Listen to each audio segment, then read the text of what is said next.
T Nepal YouTube च्यानलमा यहाँलाई स्वागत छ। यदि च्यानल सब्स्क्राइब गर्नुभएको छैन भने सब्स्क्राइबको लागि हामीले विशेष आग्रह र अनुरोध गरिरहेका छौँ।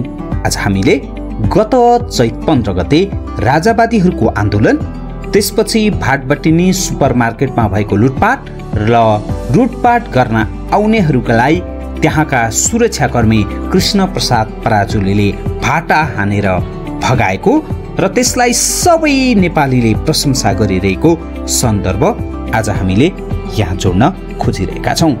कोटेश्वर स्थित भाटबटिनी सुपरमार्केटका एक सुरक्षा गार्डले लाठीले कुटेर लुटेराहरूलाई लखेटेको भिडियो अहिले सामाजिक सञ्जालमा निकै भाइरल भएको छ। शुक्रबार साँझदेखि नै उक्त भिडियो भाइरल छ। ती गार्डको हिम्मतलाई सबैले सराहना गर्दै आइरहेका छन् र उहाँलाई प्रशंसाको बाढी नै आएको छ। पहिले नै घोषित कार्यक्रम अनुसार चैत 15 गते राजावादीहरूले 3 कुनीमा प्रदर्शन गरे। उक्त कोटेश्वरको भाटबटिनी अन्य दिन जस्तै खुल्लै थियो। राजावादीको प्रदर्शनकै कारण अन्य दिन जस्तो सो दिन ग्राहकको भिड खासै थिएन। करिब 3 बजेपछि एकाएक 25 जना जतिको हुलले भाटबटिनी तोडफोड गर्न लाग्यो।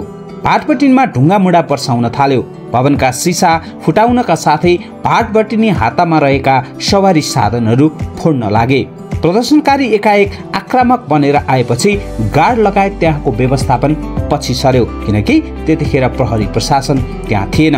कसैले जोखिम मोलेनन्। तोडफोडको केही बेरमा भाटबटिनीमा लुटपाट मच्यो। सबै सुरक्षा गार्डहरू साइड लागेर मुख दर्शक बनिरहेका थिए। तर लुटपाट नै मच्चिन थालेपछि भाटबटिनीका गार्डहरू मध्येका एक कृष्ण प्रसाद पराजुलीले नजिकै रहेको लट्ठी उठाएर त्यहाँ लुट्न आउनेलाई हान्न थाले। उनी पराजुलीले लाठीले भाँचिने गरी लुटपाटकर्ताहरूलाई हानेको र भगाएको भिडियो सामाजिक सञ्जालमा निकै भाइरल भइरहेको छ। पहिले ढुङ्गा मुढा गर्न थाले। सुरुमा त सबैजना मिलेर लाठीले हान्न खोजेका थियौँ, तर उनीहरूले ढुङ्गा मुढा गरेपछि हामी पछि सर्यौँ। सुरुमा ज्यान जोगाउन लुकेर बस्यौँ। ढुङ्गा मुढा भएको केही बेरमा सबैले भाटबटिनी भित्रबाट सामान ओसार्न थाले। त्यसपछि ल भएन भनेर लट्ठी लिएर मैले हान्न थाले, उनले अन्नपूर्ण पोषसँग भने। अन्य साथीहरूलाई पनि लिएर आएका पराजुले आफू बाहिर बसे भने अन्य 4 जनालाई सुपर स्टोर भित्र पठाए। भित्रबाट अन्य गार्डले लट्ठीले पिट्दै लुटपाट गर्नेलाई बाहिर निकाले भने पराजुलीले बाहिर नै भाटा हान्न थाले। उनको लट्ठी भाँचिँदा पनि उनले लुटपाटकर्ताहरूलाई भगाउन छोडेनन्। भाँचिएको लट्ठीले पनि 2-4 जनालाई हानेर भगाएको भाइरल भिडियो देख्न सकिन्छ। उनका अनुसार केही बेरमा त्यहाँ प्रहरी प्रशासन आयो र स्थिति सामान्य बन्यो।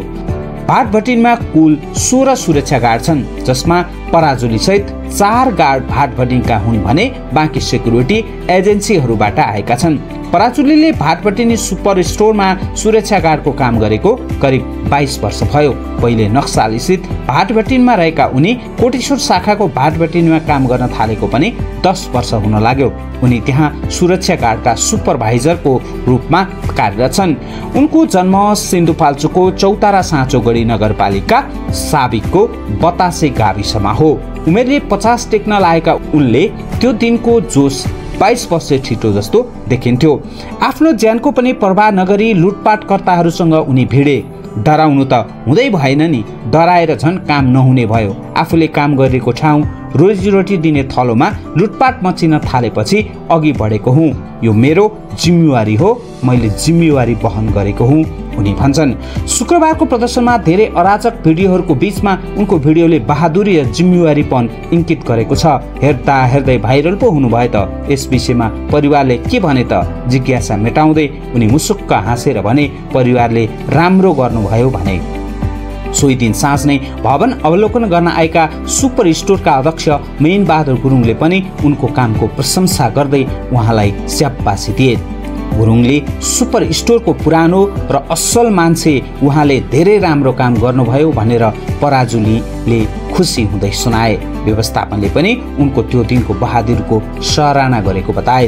कोटेश्वर भाटबटिनमा त्यस दिन करोडौं क्षति भएको अध्यक्ष गुरुङले भन्दै आएका छन्। तर आफ्नो ज्यानको बाजी थापेर पराजुली अघि नबढेको भए थप लुटपाट हुनेमा कुनै शङ्का छैन।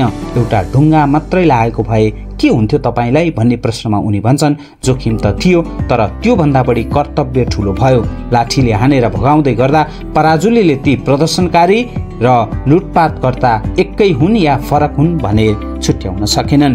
कृष्ण प्रसाद पराजुली सिन्धुपाल्चोकमा जन्मिएका व्यक्ति हुन् र उनको इमानदारिता, उनको लगनशीलता र उनले गरेको यो कर्तव्यनिष्ठ कामको सबैले यतिखेर प्रशंसा गरिरहेका छन्। र हामीले यो सामाजिक सञ्जालको एउटा भाषा छ भाइरल, जुन अहिले उहाँ भाइरल हुनुभएको छ। देशका विशिष्ट व्यक्तिदेखि सामान्य व्यक्तिहरूले पनि उहाँको प्रशंसा गरिरहेका छन्।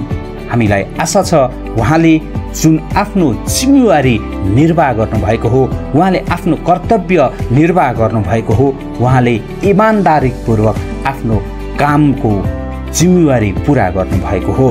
त्यसकारणले यसरी नै हामी सबैले आफ्नो काम इमानदारीपूर्वक गर्ने हो भने पक्कै पनि देश समृद्ध बन्नको लागि धेरै समय लाग्दैन।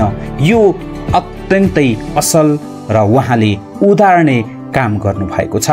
तर अर्को पनि के छ भने सामाजिक सञ्जालले भाइरल बनाउने र पछि त्यसलाई नै ब्याकबाइटिङ गर्ने घटनाहरू पनि हामीले देखिरहेका छौँ। उहाँको सवालमा त्यो नहोस् र हामीले जसले उहाँले इमानदारपूर्वक काम गर्नुभएको छ त्यो इमानदारपूर्वक कामलाई हामीले सकारात्मक तरिकाले हेरेर र सकारात्मक तरिकाले नै उहाँलाई चाहिँ भाइरल भन्दा पनि उहाँको इमानदारिताको प्रशंसा गर्नु र यो एउटा प्रेरणाको स्रोत बन्छ।